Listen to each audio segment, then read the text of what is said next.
आपका होमवर्क है, आप होम ही नहीं गए तो वर्क कहाँ से करते हैं? वहीं के वहीं होते हैं मेरे को।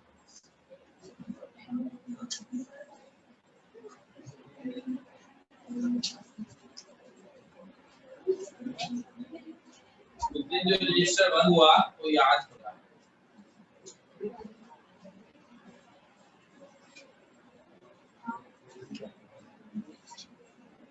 तो कीजिएगा,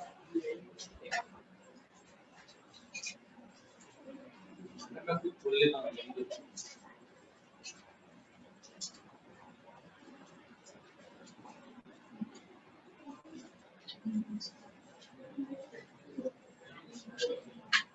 ओके, एक हमने सवाल कर दिया था और मैंने ऐसा कहा था कि अगर आप ट्राई करेंगे, तीनों क्वेश्चन इसी तरह हैं कि आपको डेल्टा ई निकालना है और क्यू और डब्ल्यू आपको गिवन होगा, मगर हर दफा अलग अलग अंदाज से, कभी उसका साइन आपको हर दफा सिचुएशन के हिसाब से देखना होगा।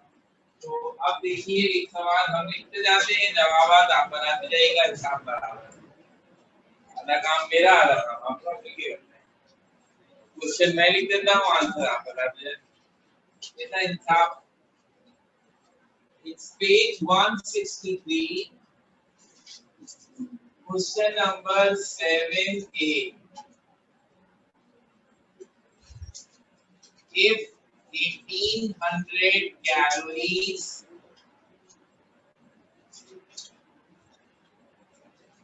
of heat is added to a system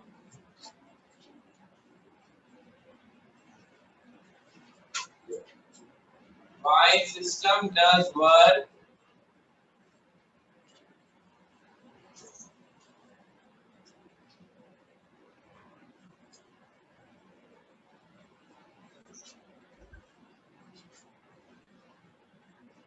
equivalent to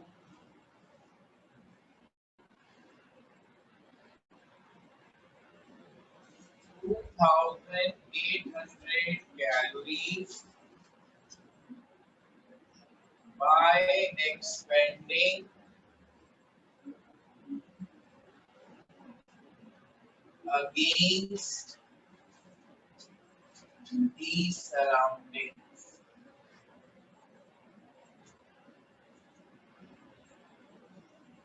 What is the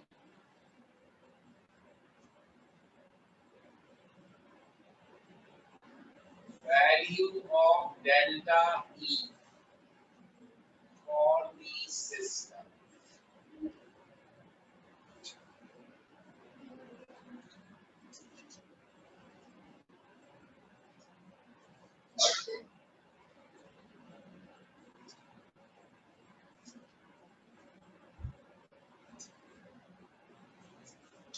जब तक आप 7A कर रहे होंगे, 7B आपका इंतजार करेगा।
तो इन दोनों क्वेश्चंस में आपको Q और W दिया है, आपने सिर्फ ये फैसला करना है कि उनका साइन क्या होगा।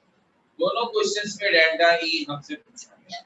इन फर्स्ट वन 7A जो यूनिट एनर्जी का दिया गया है वो है कैलोरीज, और ऐसी कोई हमें यहाँ परेशानी राहत नहीं करनी खुद को कि उसके खाम खाए में किसी और यूनिट में चेंज करें। सारी एनर्जी 7A में कैलोरीज में है, आंसर भी कैलोरीज में आ जाएगा। So that's it. हाँ, वैसे हमें याद हो ब्लैंक्स वगैरह में पूछा गया है कि जूल और कैलोरीज का कन्वर्जन, यहाँ तो जरूरत नहीं है, अगर कभी करना पड़े तो वो हम अलग से याद रख लें। एक कैलोरी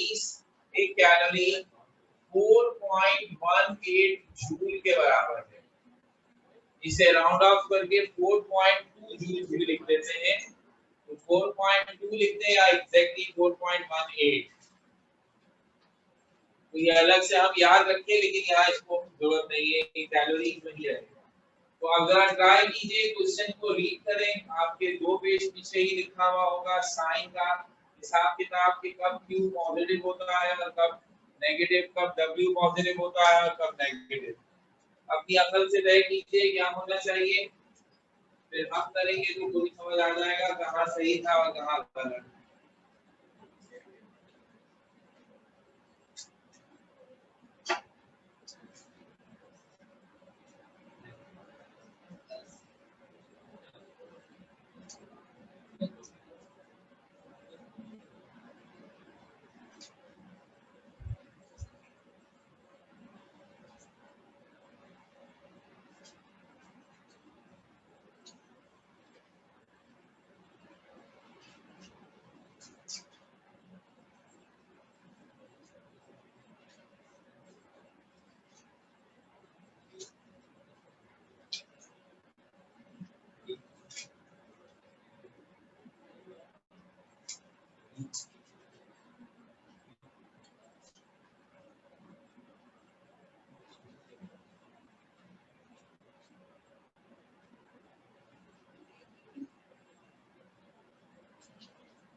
क्वेश्चन 7A के अगर आपने कोशिश की हो तो लिखा है बहुत क्लियर लैंग्वेज में 1800 calories of heat is added. ज्यादा आसान नहीं होगा टू ए सिस्टम, अगर हीट सिस्टम में ऐड हो तो वो प्लस में है। और फिर लिखा है while system does work equivalent to 2800 calories by expanding against the surrounding। आप देखिए दोनों बातें शो कर दी, ये भी कह दिया कि सिस्टम ने वर्क किया है और ये भी मेंशन कर दिया कि सिस्टम एक्सपेंड हुआ है, इसका मतलब है पिस्टन ऊपर गया है। तो इन ईदर केस बात बनती है कि W भी पॉजिटिव है। अब आपने डेल्टा E का बताना है, आपके पास नॉर्मल फॉर्मूला है Q is equals to delta E plus W, तो डेल्टा E हो जाएगा Q माइनस W, दोनों का साइन प्लस है तो ये ऐसे हो गया और आंसर आएगा -1000 calories. Once you decide the signs of E, Q and W, the delta is calculation becomes very easy। अब बिल्कुल इसी तरह सोचिए इधर के बारे में,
So in 7B, in a certain process, 500 joule of work is done on a system. मेरे ख्याल में बहुत ही क्लियर लैंग्वेज में बता दिया कि the work is done on a system, so this must be minus, which gives off 200 joule of heat. gives off का मतलब है ये heat release हुई है, बाहर निकली है, तो it means इस दफा Q भी नेगेटिव है. And then you are going to calculate delta E with the same formula. Delta E is equals to Q minus W. Q minus है 200 और W भी minus है 500. Minus minus plus, and your answer should be plus 300 joules.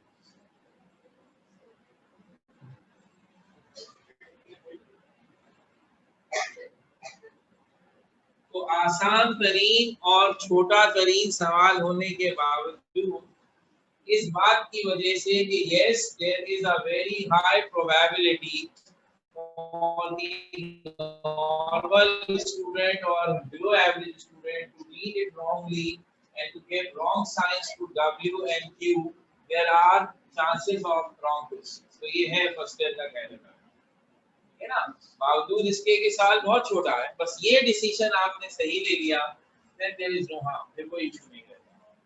तो इस बात के लिए अगर आप नोटिस करें तो उन्होंने तीनों क्वेश्चंस में आपसे एक ही चीज पूछी, डेल्टा ई, और हर दफा अलग अलग कॉम्बिनेशन दिया कि दोनों का साइन प्लस भी किया, दोनों का माइनस भी किया, एक का प्लस एक का माइनस, हर अलग अंदाज से कर दिया.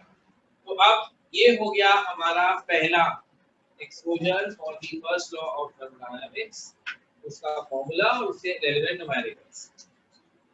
अभी हमें इस चैप्टर में सिर्फ यही पढ़ना है, फर्स्ट लॉ ऑफ थर्मोडायनामिक्स और इसी की सारी बातें. अब इसकी सारी बातों में आप कौन सी बात कि जो फॉर्मूला हमने बताया इसमें आया वर्क.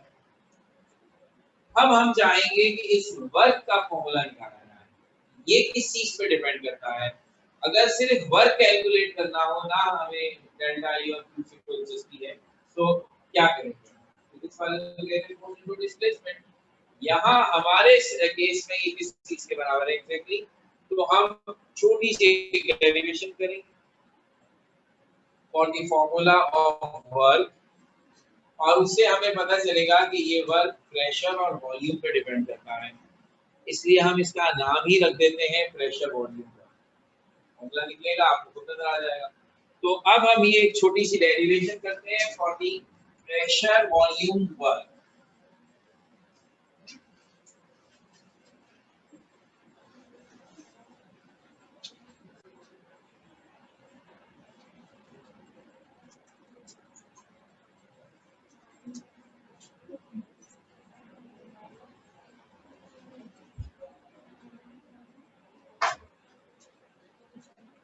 तो जिस सिस्टम को कंसीडर करके हमने mathematical form of first of thermodynamics drive की थी, उसी सिस्टम को दोबारा कंसीडर करेंगे और अब वर्क का फॉर्मूला ड्राइव करेंगे. Consider a system consists of an ideal gas placed in a cylinder with conducting base and non-conducting walls, also provided with movable and frictionless piston.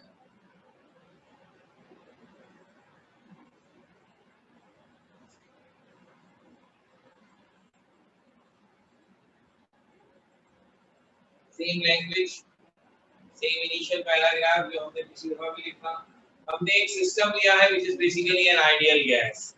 Gas है, उसे एक सिलेंडर में रखा गया है। उस सिलेंडर की फीचर्स ये है कि उसकी बेस जो है वो कंडक्टिंग है, वहां से हीट का आना जाना हो सकता है, बाकी सारी चीजें नॉन कंडक्टिंग है।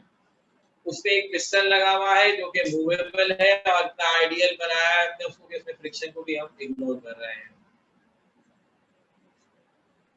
अब यहाँ के बाद जब हमें फर्स्ट ऑफ थर्मोडायनामिक्स की डेरिवेशन करनी थी तो हमने स्टेट फंक्शन लिया था एनर्जी, इंटरनल एनर्जी, क्योंकि मामला सिर्फ एनर्जी का था। अब हम वर्क निकालना चाहते हैं तो वर्क में क्या होता है, फोर्स लगती है और उसकी वजह से कोई ऑब्जेक्ट डिस्प्लेस होता है। यहाँ कौन सा ऑब्जेक्ट डिस्प्लेस होगा, गैस किस चीज को डिस्प्लेस करेगी, पिस्टन को। इट मींस हमारे लिए अब बहुत अहम होगी ये बात कि पहले पिस्टन कहाँ था and after doing the work piston कहाँ चला गया, उसी से तो डिस्प्लेसमेंट मिलेगी। इसलिए अब हमारे स्टेट फंक्शंस और वो चीजें सारी प्रॉपर्टीज जिन पर हम तवज्जो देंगे उनमें ये बात बड़ी इंपॉर्टेंट। हमें एनर्जी की वैल्यू से दिलचस्पी नहीं है, अब हमें दिलचस्पी इस चीज से है कि पिस्टन ने कैसे वर्क किया है। तो दैट्स व्हाई हमने कहा let initial height of the piston H1। फर्ज कर लेते हैं शुरू में इनिशियली हमारा पिस्टन जिस हाइट पर है वो है H1। Area of cross section of cylinder,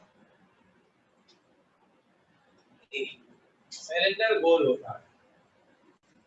area of cross section का मतलब है कि कोई भी चीज गोलाई में कितना एरिया कवर कर रही है, तो ये और एरिया ऑफ क्रॉस सेक्शन कितना गोल है। अब मेरा ख्याल है कि हम सबको ये छोटी छोटी बातें बताएं, length into breadth into height volume के बराबर, और ये भी पता है कि सिर्फ लेंथ इनटू ब्रेड्थ एरिया। आप कह सकते हैं एरिया इनटू हाइट भी, तो क्रॉस सेक्शनल एरिया सिलेंडर का ए है और उसके पिस्टन की हाइट h है, तो दोनों को मल्टीप्लाई कर दूंगा तो पूरे सिलेंडर का वॉल्यूम आ जाएगा। और सिलेंडर के वॉल्यूम का मतलब है गैस का वॉल्यूम जो उसमें रखी गई है। So initial volume of cylinder V1 कह देते हैं और उसका फॉर्मूला होगा AH1, area into initial height.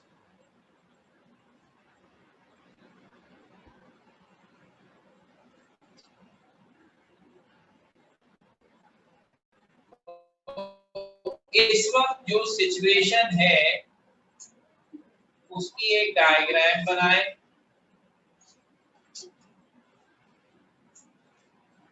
हमने खास तौर पर ऐसा बनाने की कोशिश की है महाराज कि सिलेंडर गोल है और जितनी गोलाई है ये एरिया ए है।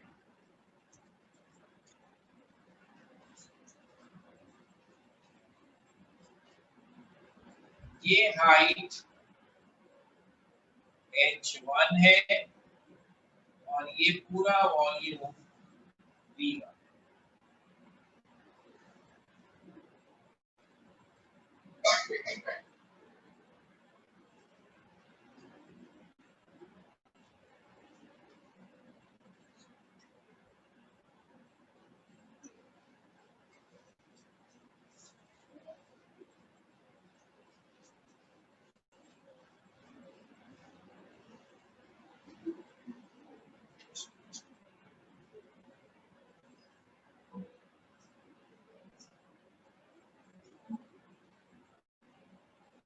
अब हमने इस सिस्टम को हीट किया और वही क्यू अमाउंट ऑफ हीट अंदर दाखिल कर दी, उससे इंटरनल एनर्जी चेंज हुई और सिस्टम का पिस्टन ऊपर गया और फिर वर्क किया।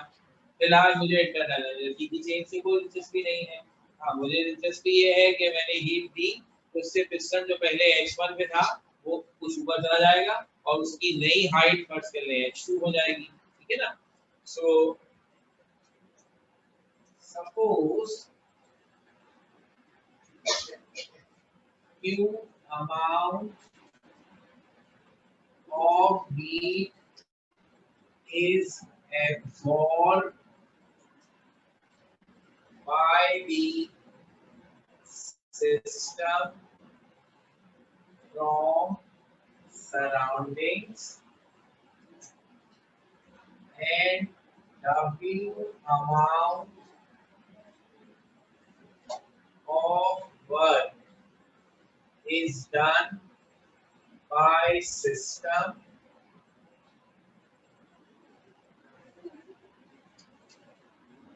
and piston moves up. Final height of the system H2 and final volume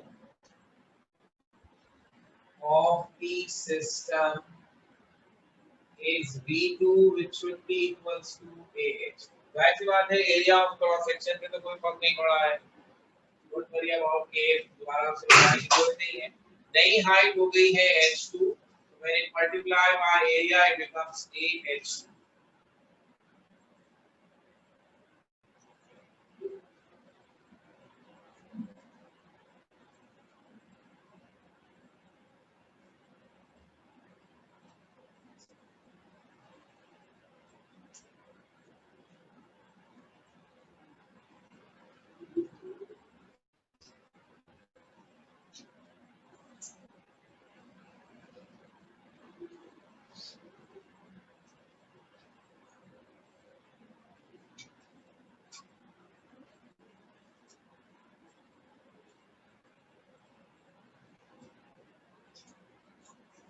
ये हो गई सिचुएशन। हमने मेंशन किया पहले पिस्टन कहाँ था डॉटेड लाइन से, और फिर मेंशन किया अब कहाँ चला गया है। This is all because we heat the system. अच्छा, अब सिस्टम में ये वर्क में पिस्टन ने जो डिस्टेंस ट्रेवल किया है, जो अपवर्ड डिस्प्लेसमेंट तय की है, वो ये है। ये किसके बराबर होगी? H2 minus H1। नजर आ रहा है ना? पहले था वॉल्यूम V1, अब हो गया है वॉल्यूम। ये सारी चीज जो हमने ऊपर लिखी है वो हमने स्क्रीन पर डिस्क्राइब कर दी। तो we have defined the situation, system लिया और शो कर दिया कि हीट एब्जॉर्ब करके सिस्टम ने वर्क कर दिया। अब ये वर्क हम कैलकुलेट करें in terms of these variables जो हमने शो किए, हाइट, एरिया, वॉल्यूम, इसकी मदद से करते हैं। तो अब हमने लिखा according to the definition of work, work बराबर होता है फोर्स इनटू डिस्प्लेसमेंट।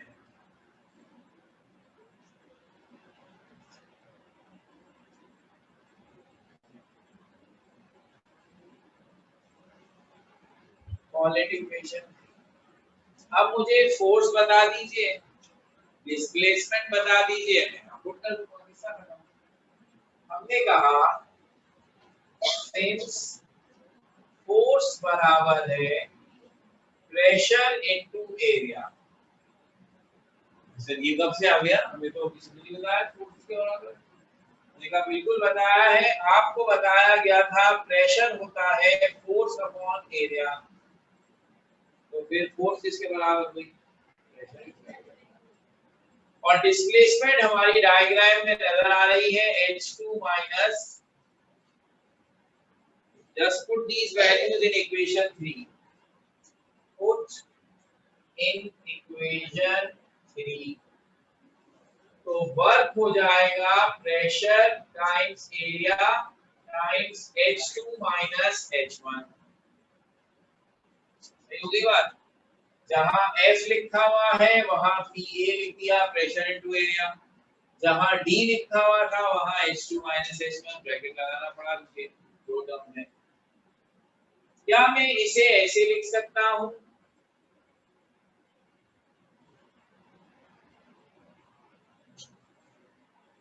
सिर्फ ए ब्रैकेट के अंदर ले गया तो वो H2 से भी मल्टीप्लाई होगा और H1 से भी। इसका फायदा ये हो गया कि AH2 B2 के बराबर है और AH1 B1 के बराबर। सिंस B1 बराबर है AH1 और B2 बराबर है AH2 के, this implies that W बराबर हो गया B2 माइनस AH2 की जगह B2 लिख दिया, AH1 की जगह B1 लिख दिया। और बहुत शुरू में ये डिफाइन हो चुका, final minus initial should be change और उसके लिए डेल्टा का सिंबल यूज होता है। सो आई कैन राइट दिस। नजर आ रहा है वर्क का जो फॉर्मूला हमारे सामने आया है, it is P delta V, it depends upon pressure and volume, so that is why इसका नाम भी हमने प्रेशर वॉल्यूम वर्क रखा है।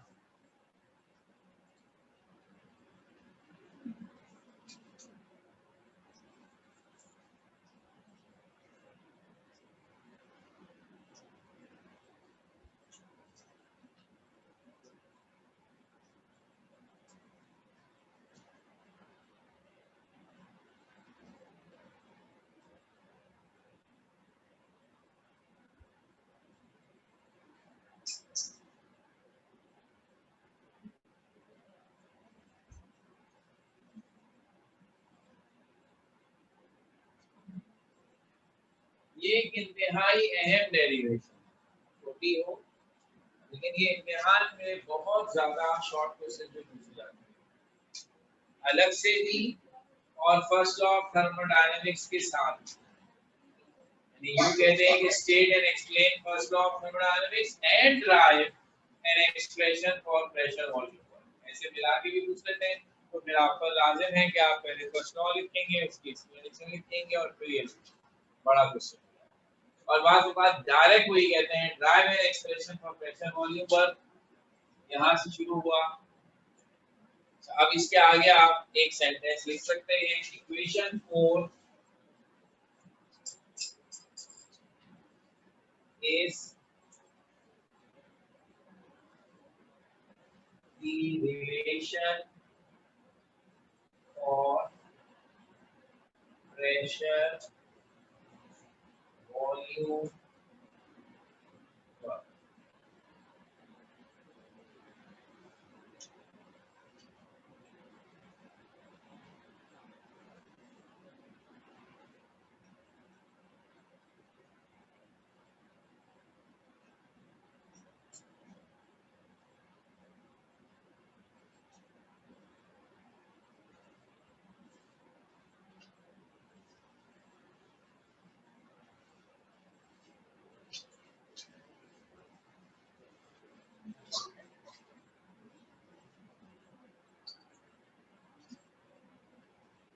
अब ये फर्स्ट लॉ ऑफ थर्मोडायनेमिक्स पूरा हो गया। Q is equals to delta E plus W लिखते थे आप ऐसे। अब हमारे पास W आ गया तो हम कह सकते हैं अब ये है पूरा फॉर्मूला। ये मैं आपको समझाने के लिए लिख रहा हूँ कि डेरिवेशन यहाँ कर रहा हूँ, ठीक है, इसके बाद जो आपने सब बातें करनी है इसको देखते हो। तो अब कुछ एक आधा न्यूमेरिकल पास्ट ईयर में ऐसा भी आया है जिसमें हमने ये फॉर्मूला लिखा है। बुक में नहीं ऐसा कोई क्वेश्चन दिया तो हम भी कर लेंगे। यानी उसमें ये होगा कि वर्क की जगह वो प्रेशर और वॉल्यूम दे देंगे तो आप उसकी मदद से वर्क निकालेंगे, धारा उसकी प्रैक्टिस करेंगे। लेकिन अभी हमारे खिलाड़ी पूरे हो, यानी वो सारे स्टेट फंक्शंस जो हमारे एनर्जी ट्रांसफॉर्मेशन में इन्वॉल्व थे वो पूरे के पूरे आ रहे हैं। Q is the heat itself, internal energy E, P for pressure and V for चार खिलाड़ी, volume, pressure, internal energy E। तो हम फर्स्ट लॉ ऑफ थर्मोडायनेमिक्स के चार एप्लीकेशंस बनाते हैं, चार स्पेशल केसेस बनाते हैं। कैसे? हर एप्लीकेशन में हम चारों में से किसी एक चीज को फिक्स करते हैं। and then see what happens. मसलन वॉल्यूम कांस्टेंट कर दें तो क्या होगा, प्रेशर कांस्टेंट कर दें तो क्या होगा, टेम्परेचर कांस्टेंट कर दें तो क्या होगा, और हीट को जीरो कर दें तो क्या होगा। ये चार प्रोसेस। हीट जीरो कर दें उसे कहते हैं एडियाबैटिक, टेम्परेचर कांस्टेंट कर दें उसे कहते हैं आइसोथर्मल, वॉल्यूम कांस्टेंट कर दें आइसोकोहरिक, प्रेशर कांस्टेंट कर दें आइसोबैरिक। सब जगह पर हम एक छोटा छोटा सा फॉर्मूला ट्राई करें। हमारे सिलेबस में यानी कि केमिस्ट्री में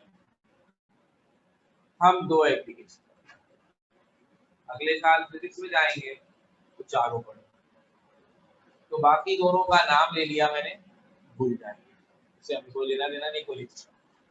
हमसे जो दो पूछ रहे हैं वो है कांस्टेंट प्रेशर, जिसको हमने कहा आइसोबैरिक, अगर याद आए तो आइसो का मतलब है सेम, और बैरिक बैरो से निकला है, हमने आपसे कहा था बैर is for pressure. Greek language में प्रेशर को कहते हैं, इसलिए प्रेशर को मेजर करने वाले इंस्ट्रूमेंट का नाम है barometer. Isobaric any process which is at constant pressure, same pressure. Isochoric, so CHOR कोर, ये लैटिन में वॉल्यूम को कहते हैं, तो आइसोकोहरिक सेम वॉल्यूम, तो the process which is carried out at same volume या कांस्टेंट। ये दो एप्लीकेशंस हमें देखनी है, यानी हम फर्स्ट लॉ ऑफ थर्मोडायनेमिक्स में ये दो कंडीशंस पुट करेंगे और देखेंगे ये फॉर्मूले क्या शक्ल इख्तियार करते हैं। तो इस तरह फर्स्ट लॉ ऑफ थर्मोडायनेमिक्स से दो नए फॉर्मूले डिराइव होंगे, एक हीट एट कांस्टेंट प्रेशर होगा और एक heat at constant. This is called application of the first law of thermodynamics. अलग टॉपिक है, इसके साथ मिक्सअप नहीं करना है, ये डेरिवेशन छोटी सी यहाँ खत्म हो गई। अब अलग से दो छोटी छोटी डेरिवेशन आएंगी, वो भी हमसे इसी तरह सेपरेटली शॉर्ट क्वेश्चन में पूछी जाती है। Heat at constant pressure and heat at constant, ये छोटे छोटे दो काम करेंगे, और फिर उसके बाद जैसा मैंने कहा इस फॉर्मूले को अप्लाई करके भी न्यूमेरिकल है, हाइवेयर में भी है, वो भी कर देंगे, और एक आधा अपनी तरफ से भी बना देंगे ताकि उसकी प्रैक्टिस हो जाए, क्योंकि उसके बाद फिर इस टॉपिक से और कोई न्यूमेरिकल नहीं बनेगा। ठीक है, तो अब ये एप्लीकेशंस के साथ हम इसे कंटिन्यू करेंगे इंशाल्लाह।